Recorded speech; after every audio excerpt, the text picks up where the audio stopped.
नमस्कार दोस्तों। कल्पना कीजिए अगर दुनिया का सिर्फ 33 किलोमीटर चौड़ा एक समुद्री रास्ता अचानक बंद हो जाए तो क्या होगा।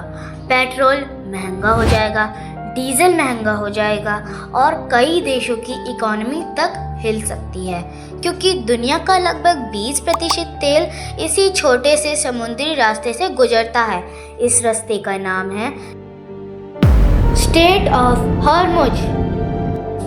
और हैरानी की बात यह है कि दुनिया की एनर्जी सप्लाई का एक बड़ा हिस्सा इसी छोटे रास्ते पर डिपेंड करता है।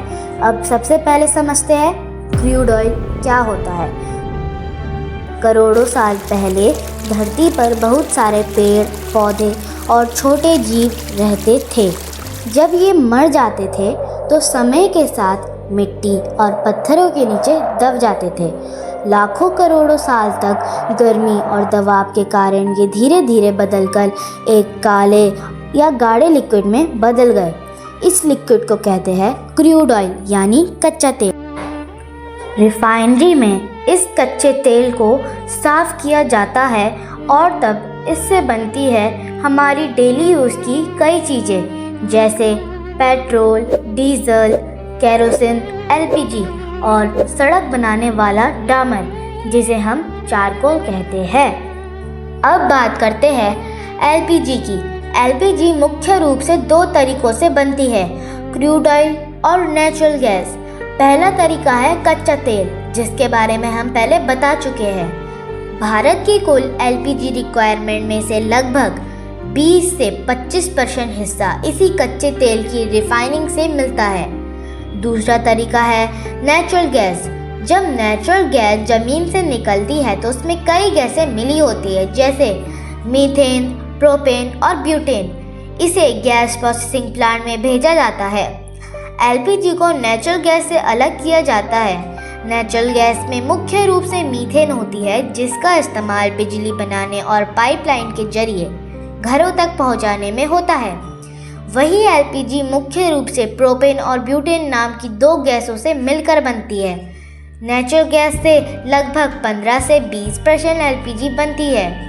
इसी तरह क्रूड ऑयल और नेचुरल गैस से मिलकर भारत अपनी ज़रूरत की लगभग 40 से 45% एलपीजी ही बना पाता है। बाकी 55 से 60% एलपीजी की रिक्वायरमेंट पूरी करने के लिए भारत को विदेशों से सीधे एलपीजी इंपोर्ट करनी पड़ती है।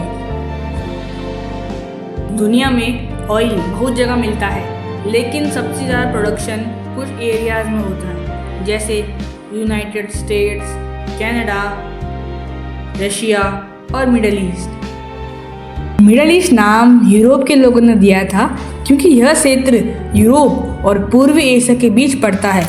इस क्षेत्र में Saudi Arabia, Iran, Iraq, UAE, Kuwait, Qatar, Oman, Israel और जॉर्डन जैसे देश आते हैं। इन देशों के पास दुनिया के सबसे बड़े तेल भंडार हैं। यहाँ का तेल निकालना, रिफाइन करना कंपैरिजन में आसान और सस्ता होता है।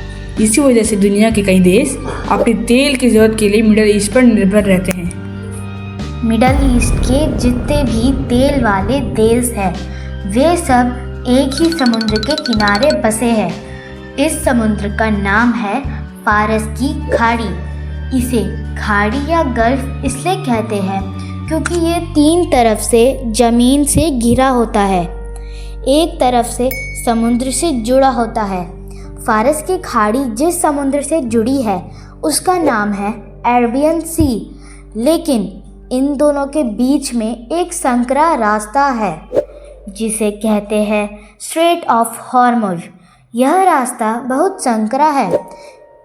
इसकी चौड़ाई केवल 33 किलोमीटर है। फारस की खाड़ी से तेल को बाहर दुनिया में भेजना है तो इसी 33 किलोमीटर के रास्ते से होकर जाना पड़ता है। यही एकमात्र रास्ता है, इसलिए यह छोटा सा रास्ता पूरी दुनिया के लिए इतना खास और अहम है। अब बात करते हैं कि स्ट्रेट ऑफ हॉर्मुज का अल्टरनेट क्या है।